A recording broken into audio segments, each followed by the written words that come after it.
এই অনুষ্ঠানটি শ্রোতাদের জীবন গল্প ভিত্তিক অনুষ্ঠান। এই অনুষ্ঠানে শ্রোতারা স্বেচ্ছায় নিজেদের জীবনের গল্প বলেন। শ্রোতারা যা এখানে বলেন তা সরজমিনে ইনভেস্টিগেটেড নয়। দর্শক এবং শ্রোতা, প্রথমেই ক্ষমা চেয়ে নিচ্ছি, আমার গলার অবস্থা খুব একটা ভালো না, ঠান্ডা লেগেছে এবং সিজন চেঞ্জ হচ্ছে। আপনারা জানেন শীত চলে গিয়ে বসন্ত চলে আসছে। এই সময়টাতে বিশেষ করে ফুলের রেণু বা যাদের অ্যালার্জিগত সমস্যা আছে তাদের জন্য একটু ডিফিকাল্ট। আমার সাধারণত অ্যালার্জি সমস্যা আছে, তো এই কারণে আমার এই সিজনে একটু প্রবলেম হয়, বিশেষ করে গলাতে। তো ক্ষমা সুন্দর দৃষ্টিতে দেখবেন, অল্প কথা বলবো, কিন্তু আজকে যে গল্পটা তুলে ধরতে যাচ্ছি এটা খুব ইম্পর্ট্যান্ট এবং খুব সুন্দর একটা গল্প। আমি জানি, শুরুতেই আপনাদেরকে বলবো যে মনোযোগ দিয়ে শুনবার জন্যে। আর যে ভদ্রলোক এই মুহূর্তে আমার সামনে বসে আছেন, তিনি ঢাকাতে এসছেন সেই সুদূর রাজশাহী থেকে। নাম কি আপনার? আমার ডাক নাম হলো বাচ্চু, আতাউর রহমান বাচ্চু আর কি। আচ্ছা, বয়স কত? বয়স 57। 57 বছর বয়স। আপনি রেডিও শোনেন তার মানে? জি, নিয়মিত শোনেন। এবং আপনি এখানে আসার জন্য কবে থেকে ট্রাই করছেন এই গল্পটা এই বলার? গল্পটা আমি প্রায় 2-2.5 বছর থেকেই শুনি রাতে। রাতের বেলা। আচ্ছা, তো বাচ্চু ভাই আপনার গল্প শুরু করেন যেভাবে বলতে ইচ্ছে করে। যেভাবে আমার গল্প, আমি প্রথম, আমার আব্বা সান্তাহারে চাকরি করতো। আচ্ছা, তো উনি আবার ওই দ্বিতীয় বিয়ে করেন। দ্বিতীয় বিয়ে করার পর, সান্তাহার মানে কি বগুড়া সান্তাহার? বগুড়া সান্তাহার। ওকে। দ্বিতীয় বিয়ে করার পর আমরা 2 ভাই। হ্যাঁ আমার আম্মা, আমার নানির দেশ আবার হলো কাপাসিয়া, গাজীপুর। হ্যাঁ আমাদের 2 ভাইকে নিয়ে ওখানে চলে যায়। হ্যাঁ। মানে আমার আব্বার সাথে রিলেশন শেষ হয়ে যায় আর কি। ওকে। যাওয়ার পর তো ওখানে আমাদের থাকার মতো কোনো জায়গা ছিল না, কর্ম করার মতো কোনো ব্যবস্থা ছিল। তখন আমি খুব ছোট, আমার ভাইটা একটু বড়, একটু কর্ম করতে পারে। ওকে। তখন আমরা মামার বাড়িতে যাই থাকি। তখন খুব কষ্ট, আমাদের খুবই কষ্ট। একবেলা ভাত খাই, একবেলা ভাতের মার খাই। ও, এইভাবেই আমাদের জীবন শুরু। তারপর মনে করেন তো লেখাপড়াও শিখতে পারিনি। মা এখানে কাজে দেয়, ওখানে কাজে দেয়, কোথাও মন টিকে না। ছোট তো মানুষ মনে করে যে অর্ডার করার আগে খারাপ কথা বলে ফেলে। হ্যাঁ। তখন এরকম করে একটু যখন বড় হলাম, তে আমার যে ভাইরা, মানে আমার যে ওয়াইফের দোলা ভাই, ওর নাম ছিল রুস্তম বাউল। আচ্ছা। গান গেতো, পালা গান গেতো। ওকে। তখন উনি একদিন আমার মাকে মা ডাকতো। তো আমার মা বললো যে, এই রুস্তম, একদিন আমাদের বাড়িতে গান গাবি, আমরা সবাই মিলে কিছু টাকা তোকে দেব। হ্যাঁ। তখন উনি আমাদের বাড়িতে যায়, গান গায়, সবাই 10 টাকা, 5 টাকা, 20 টাকা করে ওনাকে এই 100 টাকা দেয় আর কি। ওকে। 100 টাকা দেওয়ার পর উনি আমাকে দেখে, ওই রুস্তম দেখে বলে, এই ছেলেটা কার? মা কয়, কেন, এটা তোর ভাই। কয়টাকে দাও তুমি, আমি মানুষ করি, আমি গান শেখাবো এটাকে। তে কয়, তুই লিবি? তুই লিয়ে যা। তো সেদিন বলে ওইভাবে চলে যায়। তখন মনে করেন যে একটু আমি শিয়ানা হয়ে উঠেছি আর কি। চলে যাওয়ার পর তখন আমাকে মা আবার খেতা কাপড় বাইন দেয় যে, যা তোর ভাইয়ের সাথে চলে যা। ওরা আবার ওই হাটে হাটে মানে গান গাইতো আর ওই ওষুধ বিক্রি করতো আর কি। তো গেলাম, যে ওনার ওখানে থাকলাম। এটা কত বছর বয়সের গল্প আপনার? এইটা তখন আমার মনে হয় 12, 13 ও 14 এরকম হবে। ওকে। তো ওনার বাড়িতে থাকি, ওই ভাবি এটা সেটা বললে করি, বাজার টাজার করি। আর উনি ডাকলে যাই। তারপর একদিন দুপুরবেলা খাইতে বসছি, তো ওই শানকিটা একটু ভাঙ্গা ছিল, মাটির শানকি ছিল আর কি, মানে এক কুলা ভাঙ্গা। তো খাইতে বসছি, তো আমি তো চিন্তাম না, নাম হলো হাজরা, ডাকনাম। তো হঠাৎ করে যে বলছে রুস্তম যে আছে ওনার ওয়াইফকে, যে এটা আবার কোত্থেকে ধরে নিয়ে আসলি। মানে আমার একটু মানে লজ্জা লজ্জা ভাব লাগলো। ওকে। বলছে, তোদের পাড়ার এই তুই চিনিস না? বলছে, না তো। তা আমাদের পাড়ার, আমরাই চিনি না, দিয়ে বলে চলে গেছে। কিন্তু তখন ওই মানে পুরো মনে করেন একটা মানে যুবতী আর কি, মনে করেন যে শরীর, স্বাস্থ্য, চেহারা, দাঁত, আর হাসলে গালটা কানা হয়ে যেত। ওই মানে টোল পড়া। হ্যাঁ, টোল পড়া বলে। চুল টুল লম্বা, কালো, মানে মাঝারি কালো আর কি, খুব একটা কালো না। তখন মনে করেন যে অর্ধেক তাকায়, মানে মনে করেন যে আমার কেমন খুব একটা লজ্জা লেগে গেল। মানে আমি ভাত থেকে উঠতেও পারছি না, খাইতেও পারছি না। ওকে। তো দিয়া ওই আমার কাছেই বসলো, ধাপাস করে বসলো, মানে একটু চঞ্চল ছিল খুব, ধাপাস করে বসলো। তো আমি মনে করলাম যে কী রকম লজ্জা শরম নাই, একবার এসে কাছে বসলো, বসে একটু হেঁটে গেছি, হেঁটে যে খাইলাম কোনো মতো কষ্ট করে, খায়া ওইও চলে গেল ওদের বাড়ি, আমিও চলে গেলাম আমাদের বাড়ি। আমি আর মানে কথা টথা বললাম না, কথা না বললে চলে গেলাম। পরে বিকালে আসলাম, আসে হচ্ছে ভাবি ও মেয়েটা কে গো, কয় চিনো না তুমি, ওটা আমার ছোট বোন। হ্যাঁ। আপনার ছোট বোন? ওরা কোথায় থাকে? কয় যে কাচারি ওখানে বাসা আছে, ওই বাসাতে থাকে। তা আসি, ওই বাসার 4 সাইডে খালি ঘুরি, মানে ঢোকার সাহস পাই না, যেহেতু পরিচয় নাই, কি করে ঢুকবো। হ্যাঁ, একদিন দেখেছি, তখন একদিন ইয়া করি যে ভাবির সাথে যাব। হ্যাঁ। তো চলে গেলাম সকালে ঘুম থেকে উঠে ভাবির কাছে, ভাবি আবার নাস্তা টাস্তা দিল, খাইলাম। হ্যাঁ। তো ভাবি বলছে যে তুমি বাচ্চু, তুমি একটু থাকো, আমি একটু মার কাছে যাব। তা আমি বলছি আমি থাকবো কেন, চলেন আমিও যাব। ওকে। এই তখন মনে করেন চলে আসলাম ওদের বাড়িতে, ঢুকলাম, প্রথম প্রবেশ। হ্যাঁ। তো যাই দেখি যে ওই বাইরে বসে দুপুরবেলায় 11টার দিক খেতা সিলাইছে। তারপর জিজ্ঞেস করলে এটা কে, এটা আবার কে, কোত্থেকে এনেছিস? মানে ক্যানভাসের কাজ হলে যে একদিন কয়েকটাকে রাখে খাটায় খুটায়, ওটাকে আবার বিদায় করে দেয়, আবার আরেকটা ধরে। হ্যাঁ, তা আমি তো গান টান কিছু জানি না, নিয়ে যাই মজমাতে দাঁড় করায় বলে এইটা রেডিও সেন্টার থেকে এসেছে পালিয়ে, একই দিয়ে গান শোনাবো, এই বয়ান টন দিয়ে ওষুধ টষুধ বিক্রি করে পরে ঢোল তবলা হুল করে চলে যায়। তখন মনে করেন যে আমি খালি ওর দিক তাকায় থাকি, কিন্তু বুঝতে দেই না কেউকে বুঝতে দেই না। ওর দিকে মানে হচ্ছে নামটা কি? হাজারার দিকে তাকায় থাকি। তো বুঝতে দেয় না, কিন্তু ব্যাপারটা বেশ 15-16 দিন গেছে পরে ভাবি বুঝতে পেরেছে, মানে আমি যার কাছে ছিলাম, ওনার রস্তুর ওয়াইফ। তো আমাকে একদিন জিজ্ঞেস করছে যে তুমি কি আমাদের বাড়িতে যাও নাকি? আমি না তেমন যাই না, ওদিক দিয়ে আসি, আসার টাইমে হয়তো দেখি। তো তখন তো মেয়েরা মনে করেন শাড়ি পরতো, বাংলা শাড়ি, বাংলা কুচি দিয়ে তো পরতো না, পায়ে স্যান্ডেল থাকতো স্বাভাবিক, আর ওই ব্লাউজ পরতো মনে করেন গোল গোল গোল হাতা ব্লাউজ। তোকে খুব সুন্দর লাগতো দেখতে। খালি বাড়ির 4 সাইড দিয়ে ঘুরতাম, কিন্তু আমার একটু বয়স কম ছিল, দাড়ি মোজ ওঠে নাই, এই জন্য কিন্তু ওই আমাকে পাত্তা দিত না, খালি এড়িয়ে চলতো, সবসময় আমাকে এড়িয়ে চলতো।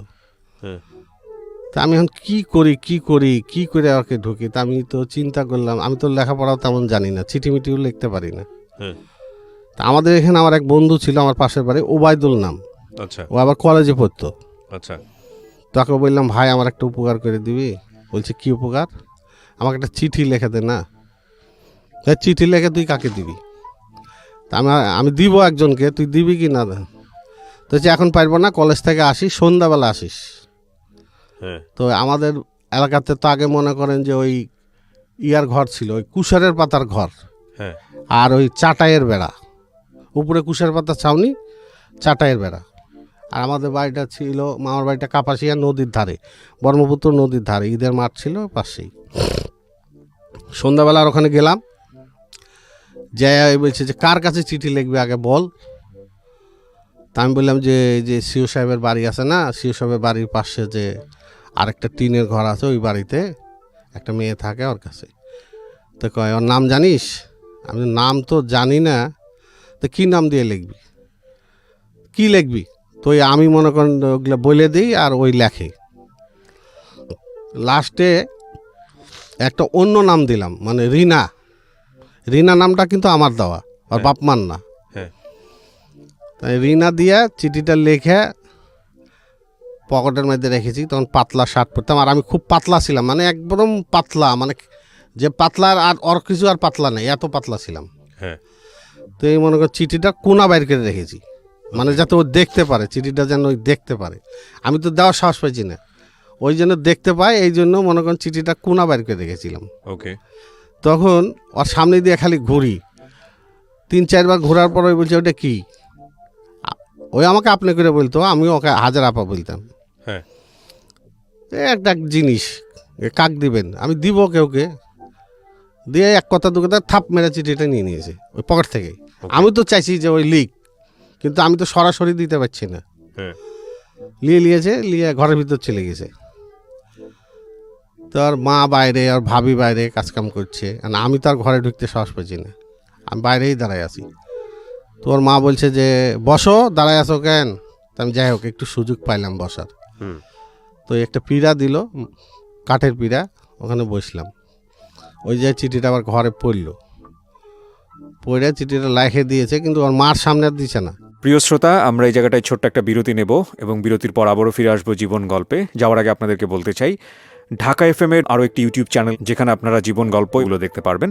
আমাদের এই চ্যানেলটি আপনারা সাবস্ক্রাইব করুন। আমাদের চ্যানেলটির ঠিকানা হচ্ছে www.youtube.com/ilovedhakafm ILOVE love DHAKAFM। চ্যানেলটিতে গিয়ে আপনারা সাবস্ক্রাইব করুন। আমার এই অনুষ্ঠানগুলোতে যদি আপনি অংশগ্রহণ করতে চান, আমাদেরকে ফোন করবেন। আমাদের ফোন নাম্বারটি হচ্ছে 09611904904। আমি আবারও বলছি 09611904904। ওকে, ছোট্ট একটা বিরতি।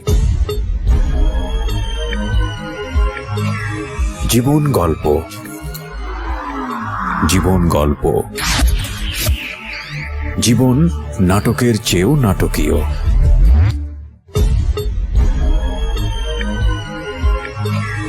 জীবন গল্প, জীবন গল্প।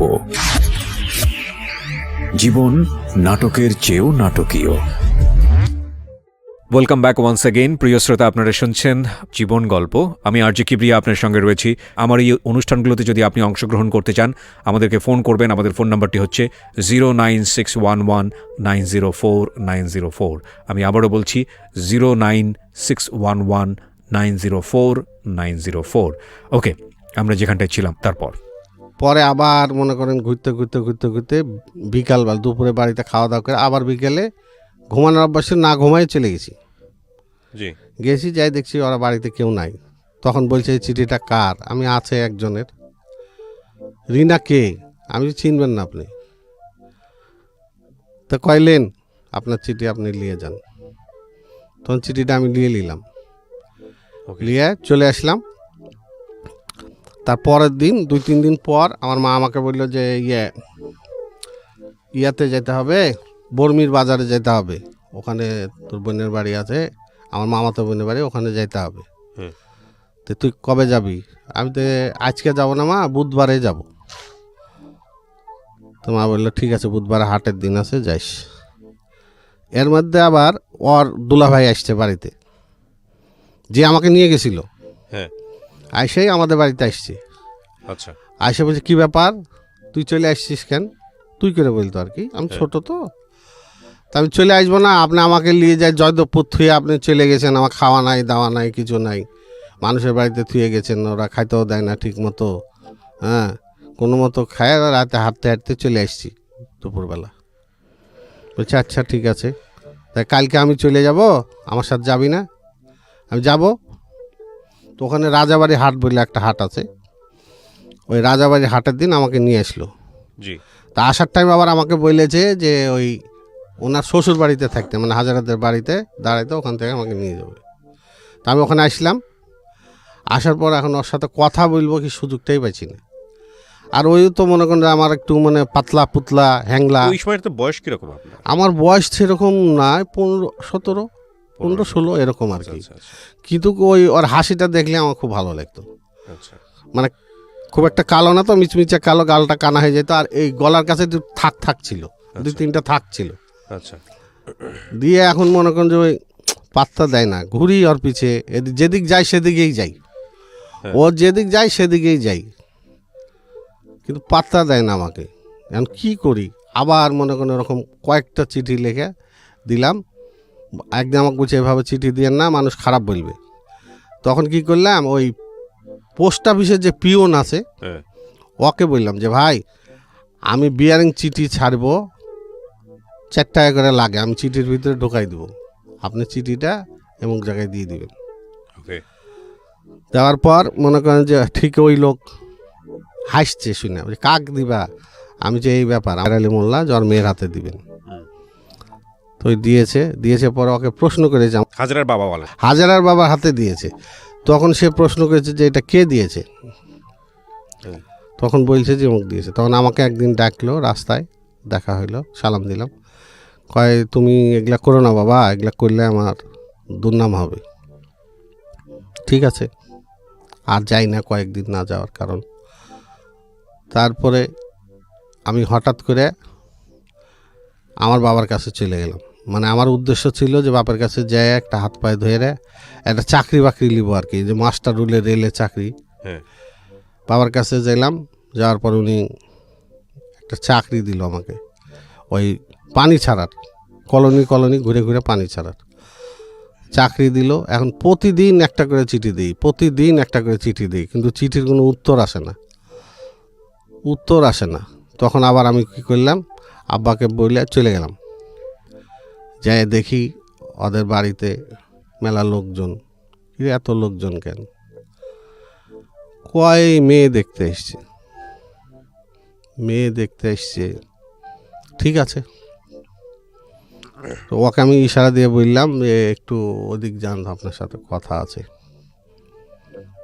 তো ওইও আবার সন্ধ্যার দিকে আর কি। হ্যাঁ। আর ওইসব এলাকায় তো তখন কলা বাগানে ভর্তি ছিল।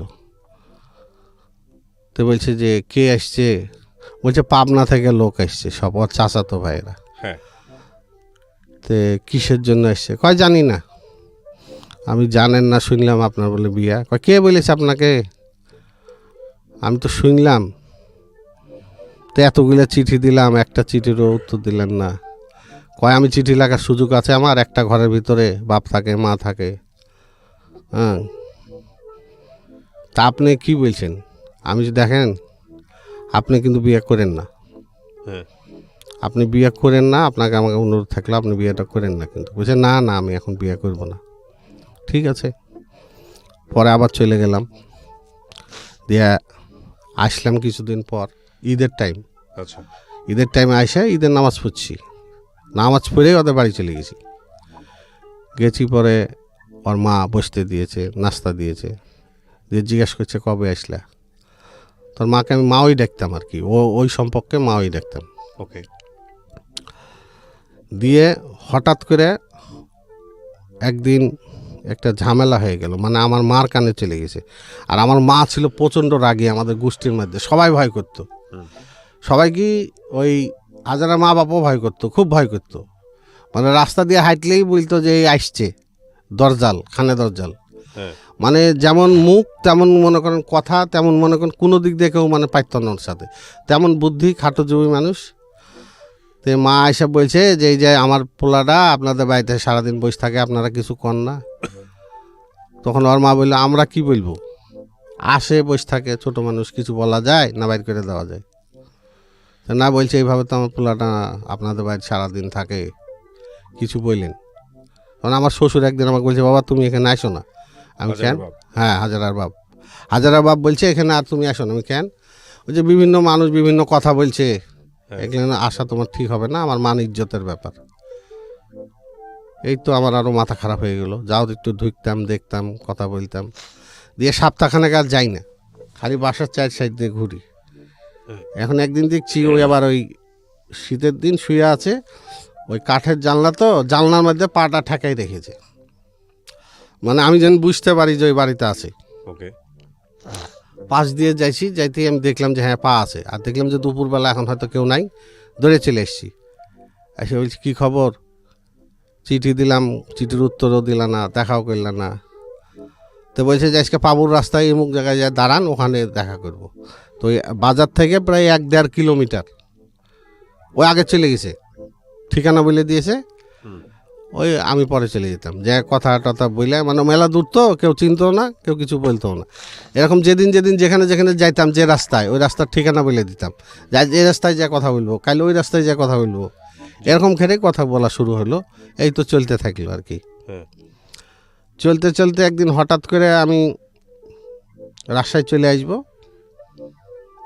তা আমি গেছি ওকে বলতে যে আমি তো রাজশাহী চলে যাব। তো বলছে আমাকে নিবেন? আমি তুমি যাবা? তখন তুমি বলে ফেললাম। বলছে হ্যাঁ যাব। তাহলে এক কাজ করো, তুমি আগে রাজাবাড়ি চলে যাও, আগের গাড়ি ধরে তুমি তখন ছিল আপনার পেট্রোল গাড়ি, কাঠবডি গাড়ি। তুমি আগে রাজাবাড়ি চলে যাও, আমি রাজাবাড়ি থেকে তোমাকে তুলে নিয়ে যাবো। তো ওই যে রাজাবাড়ি দাঁড়াইলো, আমি পরের বাসায় এসে ওকে তুলে নিলাম ওখান থেকে। এখন চিন্তা করছি কোথায় যাই, যাওয়ার তো জায়গা নেই, আর আব্বার কাছে তো এভাবে যাওয়া যাবে না।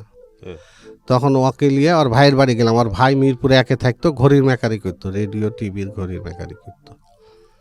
আর ভাইয়ের বাড়িতে আসলাম প্রথম। জি। আইসা ওখানে থাকলাম, থাকার পর ওর ভাই ব্যাপারটা বুঝতে পারলো, পাইরা ওর ভাইকে বললো। ওর ভাই আবার যেই লোকের দোকানে চাকরি করতো, ঘড়ির যে দোকানে মহাজন, হ্যাঁ। ওই লোক আবার আমাকে দুপুরবেলা দাওয়াত করে ডেকে নিয়ে গেল। নিয়ে যে ভালো মতো খাওয়ায় দাওয়ায় ব্যাট দিয়ে বাড়ি শুরু করে দিল, ওহো। এই মোটা ব্যাট দিয়ে। তখন ওই খাবার থেকে খবরদার ওর গায়ে একটা বাড়িও দেবেন না কেন, আপনাকে মারবেন কেন, আপনি কোন অধিকার ওকে মারবেন? হাজারা। হ্যাঁ হ্যাঁ, আর কত বড় সাহস, এই সেই মানে মেলা কথা আর কি, যেগুলা মানুষ খারাপ ভাষায় বলে। জি। বলার পর ওই বলছে চলো বাড়াও।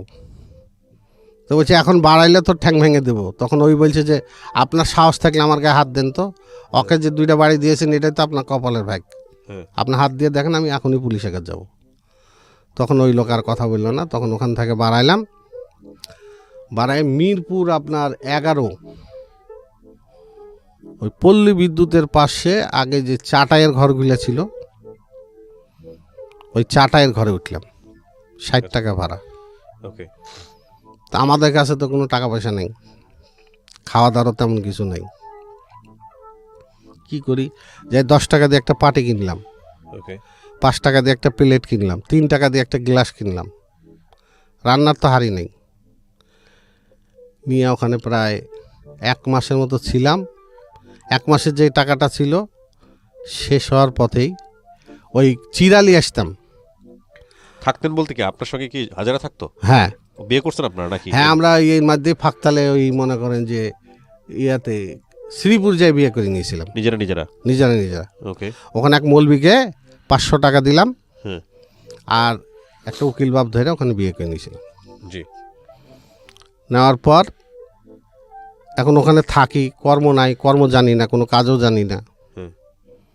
তো ওই চিরা আনি 1 পোয়া করে, অর্ধেক রাত্রে খাই, অর্ধেক সকালে খাই, দুপুরে কোনো খাওয়া টাওয়া নেই। এভাবে 10-15 দিন চলতে থাকলো। 10-15 দিন চলার পর এক হিন্দু মেয়ে, ওই মহিলা মনে করেছে যে আমার ওয়াইফ, তখন তো আমার ওয়াইফ, হ্যাঁ। বিয়ে হয়ে গেছে, ওই মনে করছে আমরা হিন্দু। হ্যাঁ। দিয়ে ওর স্বামীর সাথে আমাকে কাজে দিল 15 টাকা রোজে। ওই ফার্নিচার ডলতে হবে, ডললে প্রতিদিন 15 টাকা করে দিবে। তখন যাই হোক একটা ভরসা পাইলাম। আর 10 দিন কাজ করার পর একদিন মনে করেন হাজারার সাথে ওই মহিলা তর্কাতর্কি। মহিলা বলছে যে আপনি তো হিন্দু। বলছে না আমি হিন্দু না, আমি মুসলমান। কয় আপনি হিন্দু, আপনার বাড়ি আমাদের বাড়ির এখানে, আমি আপনাকে চিনি, এই সেই। বলছে না আমি হিন্দু হব কেন, আমি মুসলমান। তখন ওই মহিলা আবার কী করলো, স্বামী বইলা কাজটা বন্ধ করে দিল। কাজটা বন্ধ করে দেওয়ার পর এখন আমার আর খাওয়া টাওয়ার নাই। তখন আমি গেলাম যে এক জায়গায় একটা রিক্সা চাইলাম একজনের কাছে, দিল না, বলছে অপরিচিত লোক দেওয়া যাবে না। তো ওখানে এক রিক্সাওয়ালা ভাড়া থাকতো। তখন ওই রিক্সাতে চালাতে লাগলাম। তখন ওই বাড়ি থেকে বাড়ায়া ওই বাড়িওয়ালার বউ বলছে ওই দেখো ড্রাইভার, ড্রাইভার, ড্রাইভারের বউ কই রে, ড্রাইভার এই দেখো। তখন ওই বাড়া বলছে না তোমাকে ওইখানে থাকবো না, চলো বাড়ি চলে যাবো। বাড়ি চলে যাবো, এখানে থাকবো না, তুমি রিক্সা চালাতে পারবে না। ওকে। চলে এসলাম বাড়িতে দুজনে। যাই হোক দুজনে একটু তর্ক বিতর্ক হলো, হওয়ার পর বাড়িতে চলে আসলাম। বাড়িতে এসে ওই চলে গেল ওর বাড়িতে, আর আমি চলে গেলাম আমার বাড়িতে। দুইজন দুই বাড়িতে। তখন ওকে বলছে যে তোরা কোথায় ছিলি, তো বলছে ভাইয়ার কাছে গেছিলাম। আর আমাকে বলছে তুই কোথায় ছিলি, আমি বললাম যে আমি সান্তার থেকে এসেছি।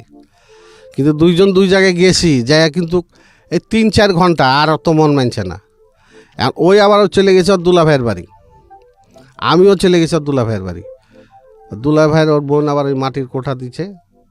তো ওখানে যাওয়ার পর ওর বোন আবার ব্যাপারটা সন্দেহ করে ফেলেছে, কী রে যাওয়ার দিনও একসাথে গেল, আসার দিনও একসাথে আসলো, তাহলে তো নিশ্চয়ই এদের ভিতরে কোনো একটা ব্যাপার হয়ে গেছে। প্রিয় শ্রোতা, আমরা এই জায়গাটায় ছোট্ট একটা বিরতি নেব এবং বিরতির পর আবারও ফিরে আসবো জীবন গল্পে। যাওয়ার আগে আপনাদেরকে বলতে চাই, ঢাকা এফএম এর আরও একটি ইউটিউব চ্যানেল যেখানে আপনারা জীবন গল্প এবং সিক্রেটস অনুষ্ঠানের ভিডিওগুলো দেখতে পারবেন। আমাদের এই চ্যানেলটি আপনারা সাবস্ক্রাইব করুন। আমাদের চ্যানেলটির ঠিকানা হচ্ছে www.youtube.com/ilovedhakafm ILOVE love DHAKAFM।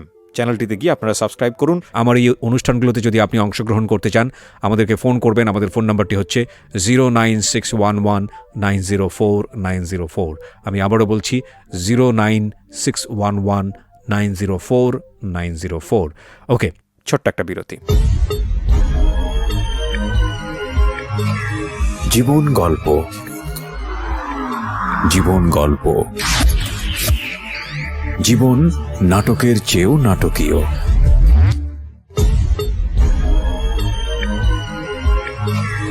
জীবন গল্প, জীবন গল্প, জীবন নাটকের চেয়েও নাটকীয়। Welcome back once again. প্রিয় শ্রোতা, আপনারা শুনছেন জীবন গল্প। আমি আরজে কিবরিয়া আপনার সঙ্গে রয়েছি। আমার এই অনুষ্ঠানগুলোতে যদি আপনি অংশগ্রহণ করতে চান, আমাদেরকে ফোন করবেন। আমাদের ফোন নাম্বারটি হচ্ছে 09611904904। আমি আবারও বলছি 09611904904। ওকে, আমরা যেখানটায় ছিলাম তারপর দিয়ে তখন এসে ওর মাকে বলল, যে মা এই ব্যাপার, ওরা দুজন যাওয়ার দিনও একসাথে গেল, আসার দিনও একসাথে আসলো, আবার আমার নাম ধরে ওই যে বাচ্চুর গামছা ওর কাছে, আবার ব্যাপারটা কি? তখন ওকে ধরেছে, ধরে ওর বোন ঝাঁটা দিয়ে 2-3টে বাড়ি দিয়ে বলছে সত্যি কথা বল তোরা কি। তখন ওই বলে ফেলেছে, ওই তো একটু মানে তেজ আছে, ভালো রাগ খুব। হ্যাঁ আমি বিয়ে করে নিয়েছি, তোরা কি করবি, তোরা কি করবি, আমি বিয়ে করে নিয়েছি। তখন ওর দুলা ভাইয়ের কানে গেল, দুলা ভাই রাত্রেবেলা আসা ওকে ওর বাড়ি থেকে, আর শ্বশুর ওদের বাড়ি থেকে নিয়ে গেল, নিয়ে যায় ঘরে আটকায় রাখলো 3 দিন। আটকায় রেখে ওর দুলা ভাই তখন মতে মতে মতে মতে মনে করেন ছেলে খুঁজছে। আচ্ছা, তখন ওর দুলা ভাইয়ের সাথে এক ছেলে থাকতো, নাম হলো বকুল। ওই ছেলে বেশ মোটামুটি বয়স ভালো, 25-26। হ্যাঁ, ওই ছেলের সাথে বিয়ে দেওয়ার জন্য ওরা মনে করেন সব রেডি করে ফেলেছে, আমার শ্বশুর, আমার ভাইরা আর আমার জেসাস, এন্ড সব রেডি করে ফেলেছে। কালকে বিয়ে হবে, সব কথাবার্তা সব মানে সবই কমপ্লিট। হ্যাঁ, সারা রাত ঘরে আটকে রেখেছে, এ আর বাড়াইতে পারেনি। ওকে, বাড়াইতে যখন পারেনি, ভোরবেলা যখন আজান দিবে, তখন ওর বোনকে বলেছে যে দরজা খোল, আমি বাথরুমে যাব। বাথরুমের কথা বাড়াইছে, বাড়ায় ধরেন এখান থেকে এই 1.5 কিলো, 1-1.5 কিলো হবে। এক দৌড় মেরেছে, এক দৌড়ে মনে করেন যে থানার পিছনে ছিল মরখালার ঘাট, ঝাঁপ দিয়েছে নদীতে। নদীতে ঝাঁপ দেওয়ার পর তখন ওর বোন কাঁদছে, কাঁদার পর সব লোকজন এক জায়গায় জড়ো হয়ে গেছে। হ্যাঁ, জড়ো হয়ে যাওয়ার পর তখন ওই মাঝিরা ওখানে আবার ওই চাপিলা মাছ মারে যে ঠকাস ঠকাস করে, ওরা তুলেছে টেনে, হ্যাঁ, তুলে কিনারে নিয়ে এসছে। নিয়ে এসে পরে জ্ঞানটা, তুই মরিস না, তোকে আমরা বাচ্চুর হাতেই তুলে দেবো, হ্যাঁ, তোকে মরতে হবে না। তুই চলে আয়। পরে নিয়ে গেছে, নিয়ে যা প্রাথমিক চিকিৎসা করে বাড়িতে নিয়ে গেছে। আমি খবর পাইলাম, ওই পাড়ার আরেকজন আমাকে খবর দিল যে এরকম এরকম ওই তো নদীতে পড়েছে, ঝাঁপ দিয়েছে, আর দুলাভাই বিয়ে ঠিক করেছিল। তখন আমি আমার শাশুড়ির কাছে গেলাম, হ্যাঁ, যে আমি বললাম যে দেখেন আপনারা তো এগুলো করছেন, বলছে আমরা তো ইচ্ছা করে করছি না, তোমার মায়ের ভয় করছি। তোমার মায়ের যে গোষ্ঠী আর তোমার মায়ের যে রাগ, এদিকে মামারাও খেপা। মামার ইচ্ছা ছিল যে মামাতো বোনের সাথে বিয়ে দিবে, নাম শেফালি, কিন্তু আমি ওদিকে যাইনি। দিয়ে মনে করেন তখন আমাদেরকে ঠিক আছে সবাই মিলে, আমার শ্বশুর আমাকে ডেকে আমার হাতে তুলে দিল, কিন্তু আমার তো কোনো কর্ম নেই, কী করে খাবো, রিক্সা চালাতে যাই পারি না। আমাদের বাড়িতে গেলাম, বাড়িতে মা রাগ করে, আমার বড় ভাই ছিল, ওর কাছে চলে গেল, খাবার নাই, কিছু নাই। কোনো মতো একটু চাল জোগাড় করলাম এক জায়গা থেকে, কিন্তু রান্নার খড়ি নেই। দুইজনে সকালবেলা উঠে চলে গেলাম গজারি বনে, ওই যে গজারি বন আছে, যে খড়ি কুড়াইলাম, ওকে, খড়ি কুড়ায় আটি বানলাম। ওকে বললাম যে জঙ্গল যেটুক আছে এইটুক তুমি মাথাত করে নিয়ে যাবা, আর যখন গ্রামের দিক চলে যাবো তখন আমার মাথায় দিয়ে দিবা, তখন আমি মাথায় নেবো, কেন তখন তোমার মাথায় দেওয়া যাবে না। ওই করে মনে করেন যে খড়ি নিয়ে আসলাম, নিয়ে এসে 4টা রান্না করে খেলাম। তো আরেকজন বলছে যে খড়ি 4টা আমাকে বেচে দে, তোরা তো আনতেই যাইছিস, আবার কাইলে আনবি। তো বলছে ক টাকা দিবি? 8 টাকা দেবো। তো 8 টাকাতেই খড়ির আটিটা বেচে দিলাম। দিয়ে ওই হাফ কেজি চাল, তখন মনে করেন যে 2.5 টাকা 3 টাকা কেজি আটা কিনলাম। কিন্তু ঘরে আর কেউ জায়গা দেয় না, কেউ দেখতে পারে না আমাদের, মানে আমরা এমন এত অসহায় যে আত্মীয় স্বজন কেউ কথা বলে না, কেউ মানে আমাদের ছাওয়াটাও পছন্দ করে না। বাড়িতে ধুমধাম খানা হয়েছে, হয়েছে, আমরা 2 স্বামী স্ত্রী না খাই শুয়ে আছি, কেউ ডাকেও না। আমার মামার ঘরেই রান্না বান্না হচ্ছে, মেহমান এসছে খাইছে, আমাদের কেউ ডাকে না। না খেয়ে শুয়ে আছি। তার পরের দিন ঈদ, আমার ভাই একটু দূরে থাকতো, তো আমি বললাম যে কি করব, ঈদের দিন তো খাওয়ার কিছু নাই, চলো ভোরবেলা উঠে ভাইয়ের বাড়ি যাই। তো চলো, এই হাঁটা দিলাম প্রায় 12 মাইল রাস্তা হাঁটে গেলাম। যে কেবল বাড়িতে উঠেছি, আমার পরনে একটা ভালো লুঙ্গি নেই, ছিঁড়া লুঙ্গি দেখে লুঙ্গিটাকে ডাবল করে গিট্ঠ দিয়েছি। আর পরনে একটা ভালো শাড়ি নেই, এই 30-35 টাকা দামের শাড়ি, ইয়ং মেয়ে। ভাবি দেখে আর তো মনে করেন হাড়ি পাতিল যা ছিল ভাঙ্গা শুরু করে দিয়েছে। মাও আছে ওখানে। মা বলছে, কাইনসার বলছে কি করতে আসছিস, সেটা খাওয়ার জন্য এত কষ্ট করে আসছিস এখানে ঈদের দিন? তা আমি আর কথা বলছি না, কয় যা চল যা, এনে থাকিস না। তো মার কাছেও পয়সা করে ছিল না, এই 1 টাকা না 5 টাকা ছিল মার কাছে, ওটাই আমাকে হাতে দিয়ে বললো চলে যা, থাকিস না এখানে, থাকলে আর অশান্তি হবে। কিন্তু ভাইও একটা মুখের কথা বললো না যে কোথায় যাবি তোরা, ঈদের দিন আসছিস, খাই দে, কালকে চলে যাস, কেউ কিছু বললো না। তো এই সকালে গেছি, আবার হাইটে আসতে আসতে মনে করেন 6 মাইল আসতে আসতে প্রায় দুপুর হয়ে গেছে, প্রায় 12টা বেজে গেছে, 12টা-1টা বেজে গেছে। তো এবার বলছে খুব পানিতে আস লাগছে। তাই আমি বললাম যে এক কাজ করো, ওখানে একটা বট গাছ আছে, ওখানে বসো, একটু মুড়ি আর ইয়ালি আসি চানাচুর। তো ওখান থেকে 6 আনা দিয়ে 4 আনার মুড়ি আর 2 আনার চানাচুর নিলাম, লিয়া দুইজনে বসে থেকে খাইলাম, খায়া পানি টানি খায়া আবার হাঁটা দিলাম। যাই শ্বশুর বাড়িতে উঠেছিলাম, উঠছি পরে তো ওখানে ওরাও গালাগালি করলো। তো আমাকে বললো যে তুমি এক কাজ করো, তুমি তোমাদের বাড়িতে চলে যাও, আমি এখানে কদিন থাকি, পরে যে কোনো একটা ব্যবস্থা হবে না। ঠিক আছে, চলে আসা কদিন পর আমি আবার চলে গেলাম মনে করেন যে আমার বাপের কাছে যাওয়ার পর বাপ আবার আমাকে একটা চাকরি দিল মাস্টার রুলে পার্বতীপুরে। কিন্তু আমার মা অলরেডি একে আটকেই দিয়েছে, দিয়ে বলছে শোনো, ওই ছেলে দিয়ে তোমার সংসার হবে না, ওর বয়স কম, ওই আরেক মেয়ে দেখে পাগল হবে, শহরে টরে থাকে, আমি তোমাকে টাকা পয়সা খরচ করে ভালো জায়গায় বিয়ে দেবো, তুমি আমাকে ছেড়ে দাও। তখন যখন এগুলা বলা শুরু করেছে, তখন থাকে কিন্তু আপনার হলো মাওনা। তখন এ আবার চিন্তা করেছে এক বিপদ থেকে এসে আরেক বিপদে পড়লাম। এ আবার এখান থেকে গেছে কি, তো ওই জীবনও ট্রেনে ওঠেনি। রাত্রের বেলা ওই যে পার্বতীপুরের যে ঠিকানা আছে চিঠির, ওই ঠিকানার চিঠিটা হাতে নিয়ে এই পালাই গেছে। পালাই যে এক বাড়িতে উঠেছে, ওই বাড়িওয়ালা আবার রাতটা রেখে সকালবেলা ওই বাড়িওয়ালা ছেড়ে দিয়েছে। ওখান থেকে হাঁটতে 30 সাল গেছে, 30 সাল থেকে এক বাসে উঠে ময়মনসিংহে গেছে। ময়মনসিংহে যাওয়ার পর ওই চরপাড়া যাওয়ার পর এক রিক্সাওয়ালা নিয়ে যে স্টেশনে নামাইছে, ওখান থেকে নিরাপত্তারা গাড়িতে তুলে দিয়েছে। পার্বতীপুর যায় ওই চিঠিটা স্টেশন মাস্টারকে দেখাইছে, তখন বাজে সকাল 10টা, আর আমি তো অলরেডি ডিউটিতে যাব। তখন ওই চিঠিটা দেখানোর পর বলছে বসো, তখন ওই পিয়ন পাঠাই দিয়ে আমাকে বলছে যে আপনার নাম বাচ্চু, আমি যে হ্যাঁ, বলছে আপনার বউ আসছে। আমি যাই ইয়ার কি করেন নাকি, আমার বউ তো জীবনে কোনোদিন ট্রেনেই ওঠেনি, এখানে আসবে কী করে, আর ওই ঠিকানা জানে, রংপুর দিনাজপুর এগুলো চিনে, পার্বতীপুর এগুলো তো চিনে না। করে যাই দেখেন, হ্যাঁ সত্যি যাই দেখছি ওখানে হাউ মাউ করে কাঁদছে। আমি কী করি, 150 টাকা দিয়ে একটা বাসা নিলাম, বাসা নিয়ে থাকলাম, হাঁড়ি পাতিল নাই। ওই আমি যখন যাই তখন আমার প্যান্ট শার্টগুলো পরে ওই গোসল করে বসে থাকে, আমার প্যান্ট শার্টগুলো পরে বসে থাকে, আর পাড়ার মেয়ে ছেলেরা এসে ভিড় করে বাড়ির ভিতরে। আবার আমি যখন এসে গোসল করি তখন ওর কাপড়টাই পরে, আর একটা পাতিলে যা ভাত চাল যা ডাইল চাল যা আছে তাই দিয়ে রান্না খাই। আর পুরাতন 2টা প্যান ছিল, ওই প্যান 2টাকে কাইটে সেলাই করে মধ্যে দিয়ে ওটাকে চাদর বানিয়ে ওখানে শুয়ে থাকি 2জন মিলে। হঠাৎ করে আমার মা আসলো, এসে বলছে তো তোর বউ আমার টাকা পয়সা নিয়ে পালাই এসছে। আমি বলছি না, এটা আমি কোনোদিনও বিশ্বাস করি না, ও না খায় থাকলেও এগুলো করবে না, তুমি এটা আবেগে বলছো। দিয়ে যাই হোক, আমাদের বাচ্চাটা পেটে আসলো, প্রথম ছেলে পেটে আসলো, তখন এরশাদের আমল আসলো, জিয়াকে মেরে দিল, তখন চাকরিগুলো সব বন্ধ করে দিল। তখন তো আরও অসহায় হয়ে গেলাম, বাড়ি গেলাম। যাওয়ার পর মনে করেন যে কেউ বাড়িতে আমাদের বসতেও দেয় না, কথাও বলতে দেয় না, মানুষের রান্নাঘরে, মানুষের বারান্দায়, এখানে সেখানে থাকে বেড়াই। আর কর্ম খুঁজি, কর্মও পাই না। তখন 10 টাকা জমা রিক্সা, কাপাসিয়াতে একটা রিক্সা নিই, কাঁচা রাস্তা, বালুর রাস্তা, টাইনতে পারি না। ওই 7 টাকা 8 টাকা যাই হয় খাই আর মানুষের ঘরে ঘরে ঘুমাই। আর এই ছেলেটাকেও পেট ভরে খাইতে দিতে পারি না। ওই একটু সুজি জাল দিয়ে ওকে অর্ধেক খাই আর আমরা দুজন মিলে অর্ধেক খাই, খায় রাত্রে থেকে যাই।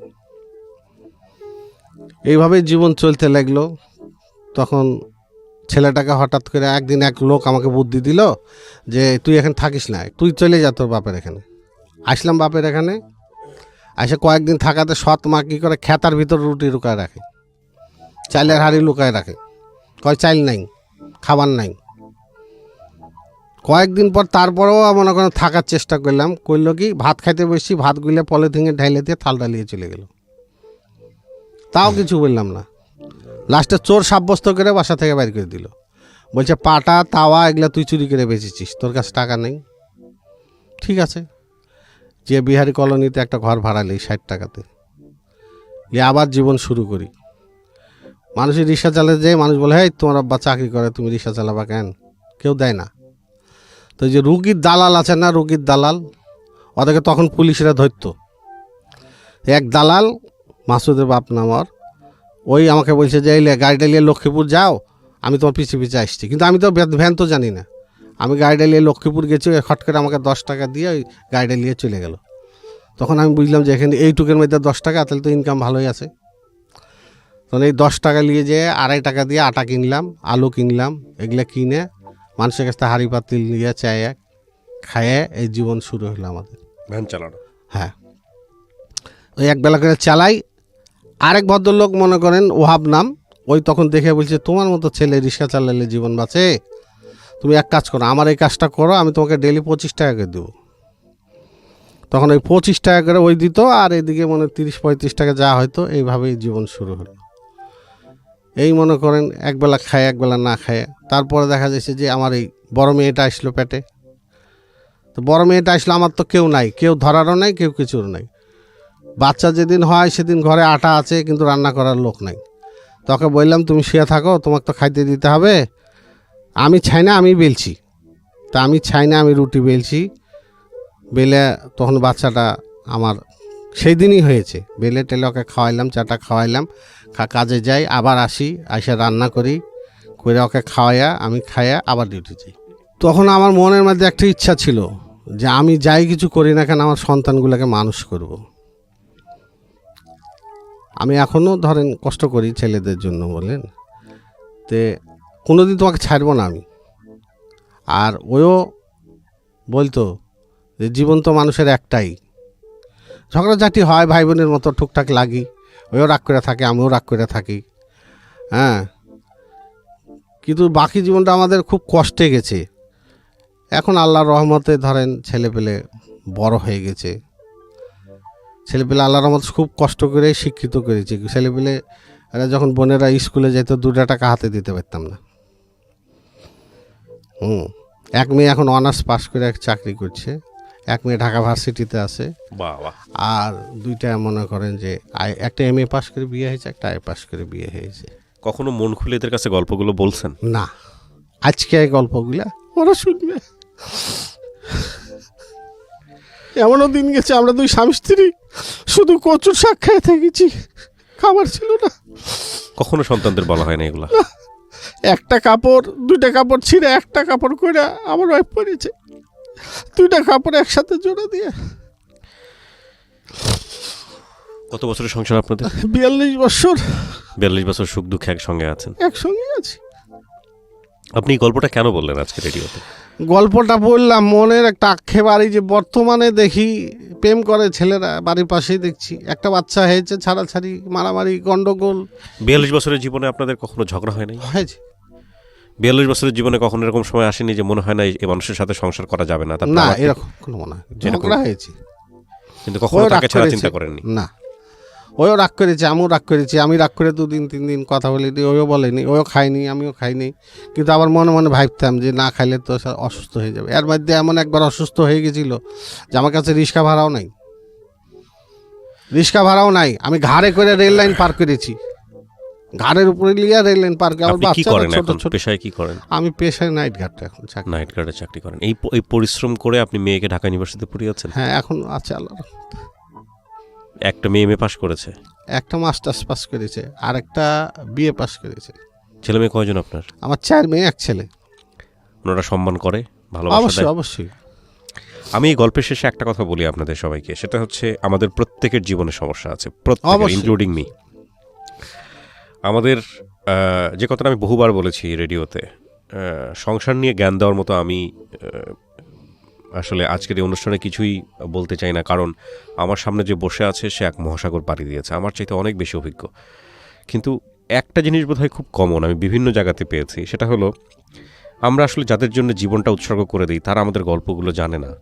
এই যে বাচ্চাদের সামনে কখনো বলা হয়ে ওঠেনি, বাচ্চারাও কখনো হয়তো ভাবে শুনতে চায়নি। হ্যাঁ, তো আমার মনে হয় যে সময় পেলে একটু বাচ্চাদেরকে বাবা মার এই যে স্ট্রাগলের গল্পটা একটু হলেও শোনানো উচিত, বয়স বুঝে। এতে করে তারা মেন্টালি অনেক বেশি ম্যাচিউর হবে। আমি আপনার প্রতি অনেক বেশি ভালোবাসা জানাই, শ্রদ্ধা জানাই। আপনি রাজশাহী থেকে কষ্ট করে আজকে এখানে আসছেন আপনার এই গল্পটা বলার জন্যে, এবং এই গল্পটা থেকে অনেক কিছু শেখার আছে আমাদের।